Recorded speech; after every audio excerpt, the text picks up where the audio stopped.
মক্কায় ইহুদিরা এসে দল পাকালো, চল মুহাম্মদকে আজকে প্রশ্ন করে আটকায় দিব। কি প্রশ্ন করবি? ইহুদিরা বলে এমন প্রশ্ন জানা আছে এগুলোর কিছুই মুহাম্মদ জানে না। ইহুদিরা এসে হাজির, মুহাম্মদ আমরা কালিমা পড়ে মুসলমান হব, আল্লাহ রাসূল তো মহা খুশি, তাই আসো, তবে শর্ত আছে। কি শর্ত? 3টা প্রশ্নের উত্তর দিতে পারলে লাইন ধরে আমরা সব কালিমা পড়ে ফেলবো। তারা প্রশ্ন শুরু করলো। প্রশ্ন নাম্বার 1, মা হুয়া রূহ? মুহাম্মদ বলো তো রুহু কারে বলে? 2 নাম্বার প্রশ্ন, মান হুম আসহাবুল কাহাফ? আসহাবে কাহাফ সম্পর্কে কি জানো? 3 নাম্বার প্রশ্ন, মান হুয়া যুলকারনাইন?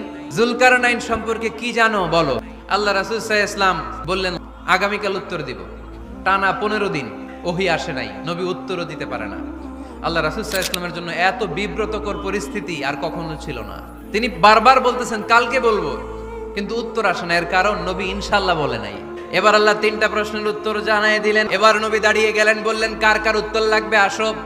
রূহু হলো আল্লাহর আদেশ, আল্লাহর আদেশে ঢুকে আর আল্লাহর আদেশে বের হয়। আসহাবে কাফের 7 জন ছেলে ছিল, গুহার মধ্যে আল্লাহর ভয়ে ঢুকেছে। 309 বছর পরে আল্লাহ তাদেরকে আবার ঘুম থেকে জাগিয়েছে। যুলকারনাইন এমন একজন বাদশা, গোটা বিশ্বকে শাসন করেছে, তার শাসন ক্ষমতার কোনো কমতি ছিল না। সুবহানাল্লাহ। তাহলে আমার নবী মন গড়া কথা বলে, তাই না?